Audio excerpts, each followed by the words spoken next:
Life's about feeling good. Hello, my name is Del. And I'm Lisa.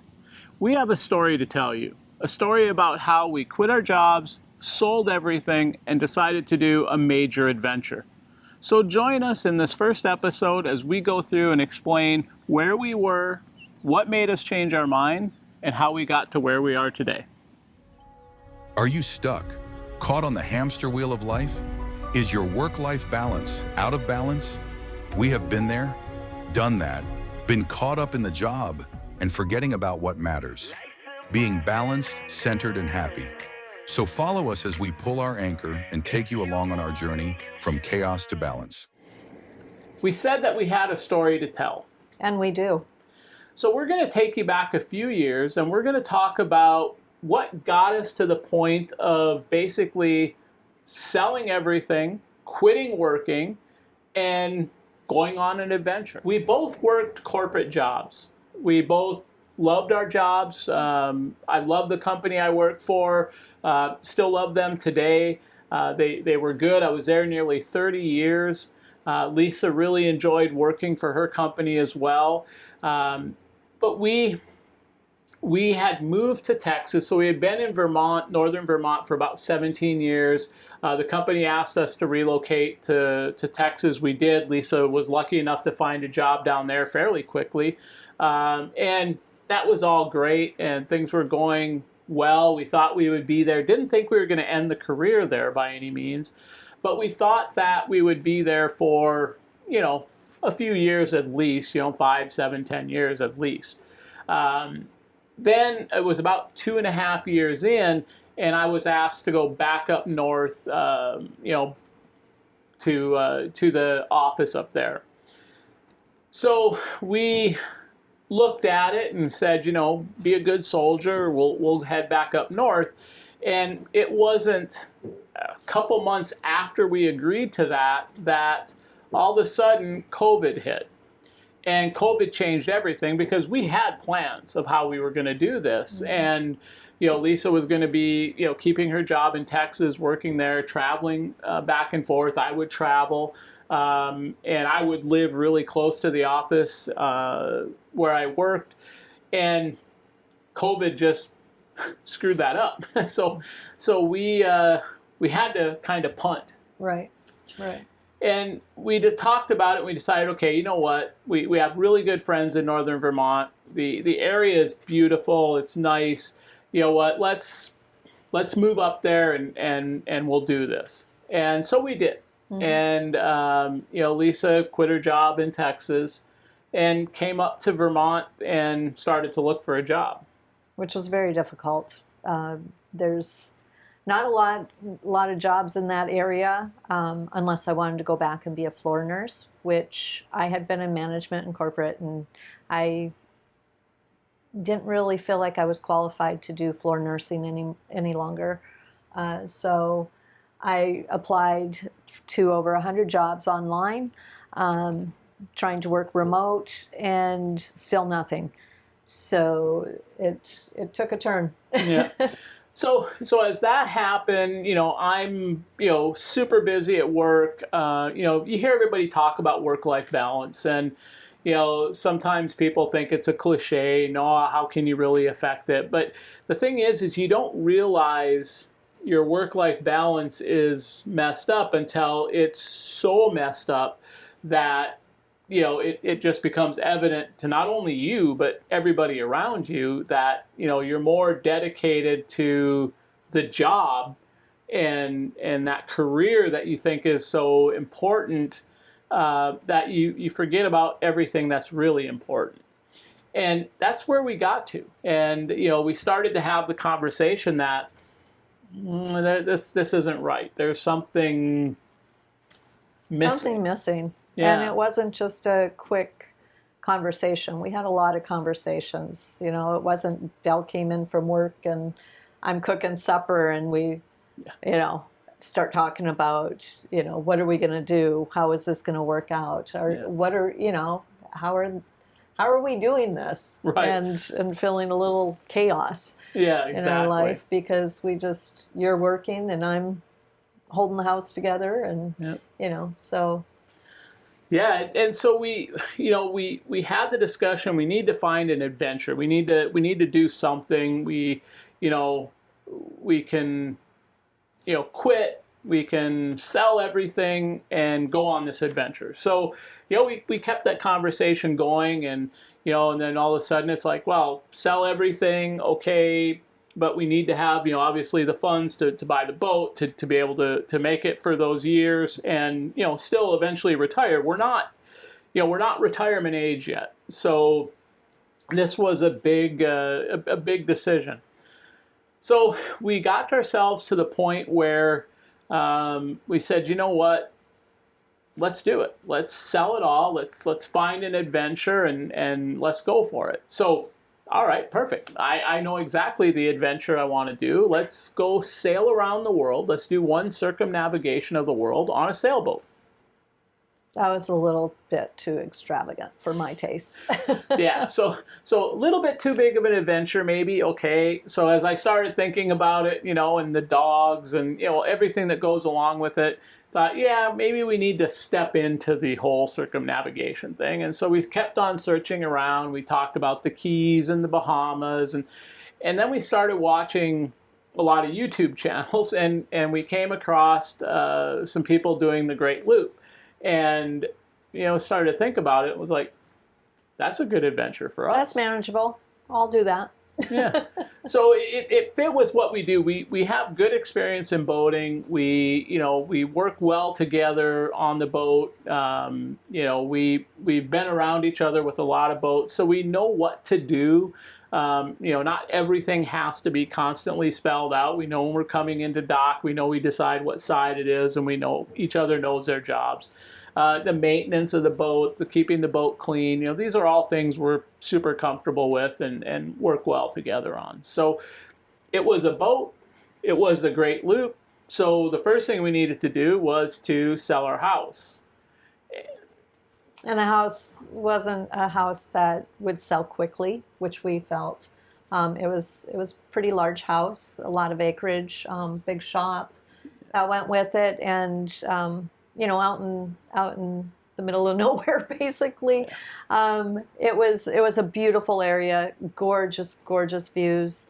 But then again, selling a house with all that acreage, with the shop, for a price that we felt comfortable with, was going to be maybe put us back a few months, maybe a year or so. Yeah. We really thought, talking about it, okay, let's leave the job stuff sit. Lisa had a sign business, a metal sign business that was getting more and more successful every month. We said, you know what, let's just keep everything normal and let's put the house up for sale. In a year it'll sell, hopefully, and then we'll figure out what to do with the jobs and her business, and off we'll go. So we called the realtor, hadn't even listed it. A couple weeks later, house is sold. So that was good. It accelerated things definitely a bit. So now we needed to figure out what to do with my job. I talked about the work-life balance. Again, love that company. But I was putting in a ton of time. I had a lot of responsibilities. Always, typical when you get in that mode, you're always looking for what's next, and I was definitely on that path. That's where my mindset was. And as you spend 30 years in a career, you're going to come across things you love about your job, things you hate about your job. But in the end, you always find that way to make it all work. And there's always something new. Things are always evolving. And, one of the things that always evolves is the people you work with, your boss, all those different elements. And you can have bosses who you'll walk off a cliff for, right? You'll put in the 80 hours a week, for that boss because he motivates and, he just has a connection with his staff. And then, there's the other profile, right? There's other bosses or you just don't mesh and things just aren't good. And so, putting all that together, the workload, the having to move back, all the changes within the organization, I was ready. So we started to have that conversation. We weren't coming out saying, "Hey, we sold our house. I need to leave." So we were trying to find the right way to do that. We were working with a financial planner to make sure that we had the wherewithal to do all this and to be able to make it work.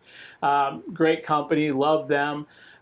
So that worked out good. The job worked out good. Lisa's business, we needed to liquidate that. Yes, and that was tough. I enjoyed it. It was a lot of hard work. It was a lot of hard work. Kept me busy as you were traveling around and, filling your life with work. Yeah. So, it was one of those things where we did sell it. We tried to sell the whole business as a business, and unfortunately was not able to do that. So we liquidated different pieces and was able to sell it all, which was pretty remarkable for everything that I did have, for the business, because that we had plans, and bought things that we were going to use and we never used. Right. So yeah, and it was a really nice little business, and Lisa had done a great job with the clientele and stuff. And as you hear this, I can imagine people asking themselves, well, you had the job, why not just stay? It really comes down to that, I don't know, call it a midlife crisis, call it two midlife crises. I'm not sure exactly what you say, but we weren't, it wasn't right. And we needed to have a reset. We needed to really change things up. And we did. So we got to that all done. We, moved out of the house, had stopped working. Lisa had liquidated her business, and now we needed to shop for a boat. And we looked at a lot of boats. We started off with thinking we would have a Sea Ray. Yep. Dell in the past had been a Sea Ray dealer. And we've had Sea Rays and loved them, absolutely loved them, and thinking, okay, that's what we're going to find. And started off looking for boats and went to Punta Gorda one day and saw a beautiful Hatteras. Yep. Also saw, I think we saw the main ship there, Yep. And a Carver. There were Ocean Alexanders we looked at, not down there, but we looked at Ocean Alexanders. We looked at Navigators. Like I said, the Carvers. We flew different places looking at different boats, really thinking we were going to go with the Sea Ray. But in the end, it came down to what's going to work for us. We're going to be on the boat at least a year and a half to 2 years. And, Dell and I are working part-time, have a consulting business. And Dell's working a little harder and more on it than I am, but that's him. Yeah. So as we search for the boat, we looked at the Carvers. We really like some things about the Voyagers. The dual helms, the big open salon and galley, really nice. We fell in love with a Jefferson. We put an offer in on it. Somebody came in and outbid us by a ton, but that's that. We love the Ocean Alexanders as well. We looked at some Navigators quite seriously, but we were on a trip with some friends in Punta Gorda, and we saw a boat sitting in the marina there called Capital Gains, and it was for sale. So we called the broker. We asked, hey, we're here. Is there any way we could see it? I mean, he was there within an hour, I think it was, maybe even less. So we got to look at the boat, and as we walked on, it was just like, oh boy. We were impressed. I think we didn't look at each other right away because we were just eager to see everything that it had to offer. But getting off the boat, we looked at each other and was like, if we can get that boat or find a boat that's just like that, that will work. Yeah. So as we looked at boats, I'm not a surveyor by any means. But I was a marine technician for a while, been around boats. Like we said, we've owned a lot, done a lot to them. And so there's some obvious things I'm looking for, right? The maintenance on the boat, how's it been kept up, the hours, the engines, the drives, the transmissions. What is the mechanical side of the boat? And Lisa's really good at looking at the flow of the boat. So is this boat going to work for us for sleeping, for working, for cooking? So we're each doing our own things on that capital gains boat, and unfortunately, on the mechanical side, there were some things that just kind of raised some red flags. So it sparked in us, though, that we need to do some more searching on these Hatteras sport decks. So we kept on looking, and we found out that Hatteras had made 9 sport decks in 1998, 52 sport decks, not the 50 that we had looked at before, but the 52. So we were like, oh, we kind of like that. It's a little bit bigger, has 3 staterooms. It'll work a little bit better for us. So we searched out and we found one. And the cool thing is it had Caterpillars. A lot of the boats we looked at had Detroit diesels. Detroits are great engines. Don't get me wrong. I'm not being critical about them, but if they're not leaking, they're not working well. So, it's an older engine. Caterpillar is something I feel really comfortable with, especially 3406s. They're a very commercial engine, great reputation on them. So we find this boat. It's in Kenora, Ontario. Another country. And way up north. So we look at it, and it's like the pictures look amazing. And it's beautiful.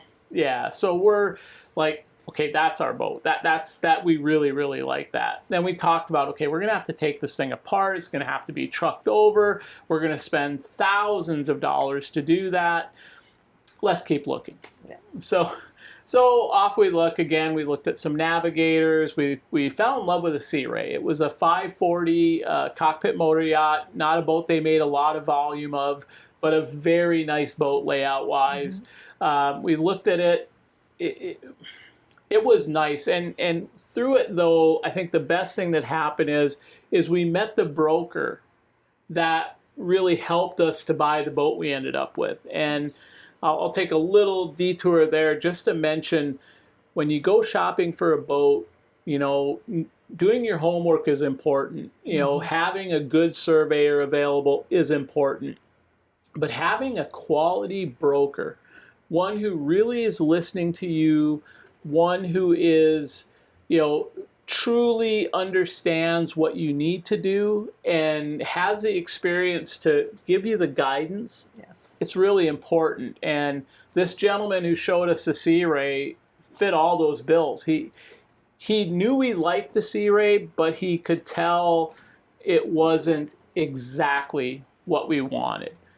And then, we explained to him, the boat that we liked and where it was. And he said, well, why don't we get more serious about that boat and start having conversations? So he contacted their broker. He helped, build that bridge between so we could, start some negotiation. And then Lisa and I decided, okay, let's pull the trigger. Let's fly to Winnipeg and, let's go up there and see that boat. And that's what we did. And we met with the owner of the boat because his broker was down in Florida. So we actually met the owner. He took us through the boat, had a lot of, memories and things that he enjoyed about this boat. And, it really turned us on to why we wanted it. Yeah. Yeah. And so we spent that day on the boat.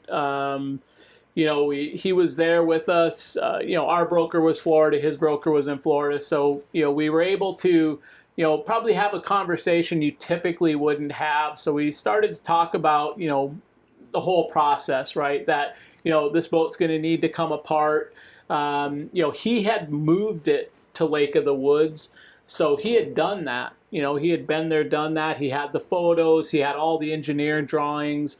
And he still had really good memories, of how he did it. So it reassured me, that we could make it happen. And in the end, when we did finally agree on everything, he also provided some labor so that I could, kind of manage the project, and I had, guys that could help, do the work. And the same guys that, helped to take it apart, which were a really good group of guys, were the same guys that came to help us put it together. So that made it really easy. And we're going to have an episode about taking it apart. We'll have another episode about putting it together. So we picked our adventure, and it was the Great Loop. Yeah. And we found our boat to do the Great Loop. So Del will explain what the Great Loop is, because people, when we say we're doing the Great Loop, they look at us and say, "You're doing what?" Yeah, so the Great Loop is a 6,000 nautical mile journey. And the best way to explain it is to, go from where you start and show you how it comes around. So we're starting our loop at Mackinac Bridge. So in northern Michigan, the bridge that goes between lower and upper Michigan, the Mackinac Bridge, the Mighty Mac, that's where we start our loop. And from there, imagine you go down Lake Michigan and you come to Chicago. And here you have choices, but really dictated by the boat you have. If you have a taller boat, a bigger boat, you're going to need to go the Kelseg. If you have a shorter boat, you can go right through downtown Chicago, beautiful. So we're a little too tall, so we're in the Kelseg, and we're going to take that to the Des Plaines, which ultimately ends up into the Illinois River. That dumps us into the Mississippi. From there, we'll go down to Paducah, Kentucky. We'll turn into the Ohio. Again, a couple of choices there, but it goes into the Tennessee River. And then from the Tennessee down in Alabama, we come into Pickwick Lake. And in Pickwick, there's a channel called the Tom Bigby Waterway that'll take you to Mobile, Alabama. Now you're in the Gulf, and again, you have choices. You can do the intercoastal, hugging the coast, or you can do a night crossing and go across the Gulf, basically coming out of Tampa. Then you're going to work your way down around the Keys, around Miami, up the east coast of Florida, through Georgia, the Carolinas, Virginia, all staying within the intercoastal, into the Chesapeake, cutting across, and you're going to come out back to the Atlantic by New Jersey, and you're going to go out in the ocean and come into New York Harbor in front of Statue of Liberty. Then you're going to go up the Hudson, and at the Hudson at Albany, you're going to turn into, just after Albany, you're going to turn into the Erie Canal. And here you're going to go down the Erie, and again, if you have that shorter boat, you're going to be able to do all the Erie Canal, dump into Lake Erie. Or again, bigger boat, you're going to go up Lake Oneida, and you're going to come out into Lake Ontario, where you'll turn and then come back into Lake Erie through the Welland Canal. Then Lake Erie up through Lake St. Clair into Lake Huron, and then as we come around to to the top, we'll go underneath the Mackinac Bridge, and we'll have completed our 6,000 mile Great Loop. Now for us, we live in Florida, so the boat needs to go back to Florida. So we're going to do a loop and a half. We're going to take the boat all the way back from underneath the bridge, all the way back through the Lake Michigan, through the rivers, and to Florida. So the Great Loop is an amazing adventure. Lisa talks about all the places we're going to stop and see, but it's also all the people we're going to meet. Yes, and from what we've read and what we've seen, there have been great friendships made. And it's important to make friends wherever you're at. So I think that that's going to be a lot of fun, meeting new people and actually seeing places that, some people will never see because we're going by water, and all roads don't travel to the water. So it will be a great experience for both of us, and also, like I said, meeting new friends and just having the adventure. Yeah. So there you have it. We have a boat. We have an adventure. Today we're doing a lot on social media. We're showing where we're at. We're giving updates. So as we do these YouTube videos, we want to try to do it a little bit different. They're not going to be instructional. Do this, do that. We're going to talk about the way we learned how to do it, the way we are doing it. We're going to show the amazing places we see. There's going to be times when things break, and we're going to try to record them as best we can. But that's the kind of stuff we want to show, is the real life part of doing the loop. All the amazing places we see, we'll keep that stuff on social media. We'll put some of it into the videos, but we'll really try to make it more about our planning and how we're making it happen. So that'll be our idea behind our YouTube episodes that we'll do. But we wanted to start by first explaining how we got here. It's a big leap of faith, what we've done. If it all goes bad, we'll go back to work. We're not opposed to that. No. So, we're going to take this time while we can to have this adventure, to enjoy this time together, to do something that, I can't remember the number, but if you look on AGLCA, they'll talk about, how few people actually do the loop. But we think now is a time for us, and we're really happy we made the decisions we made. Okay, so now we hope you understand how we got to where we are today, and we hope you see the elements that influence the decisions we made to put us here. Now, one other thing we wanted to talk about was the name of the boat, Mystic. So, typically, for Lisa and I, we name our boats Therapy. And the last couple boats that we had, we did name them Therapy for a simple fact that it was our therapy, our water therapy, our get away from work, the chaos of our everyday life, and just relax and enjoy each other's company, communicate about, other things than work. So it was appropriate that those boats were named Therapy. But moving forward, we have Mystic. Yep. Yeah, and so Mystic really came from the Van Morrison song, Into the Mystic. We took our inspiration, you almost call it an anthem for what we're doing, right? It talks about, going on a quest, right? Going for this thing, it talks about sea voyage, right? Sailing, the foghorn, those elements. It talks about unity, right? Coming back together, the love side of it, that works very well. And also it talks about acceptance, right? Accepting the unknown. So we felt like that song, it really worked well for us, and so we really wanted the boat to be named Mystic. Now the other thing you'll see, if you see our logo, you'll see the tagline, Pull Your Anchor.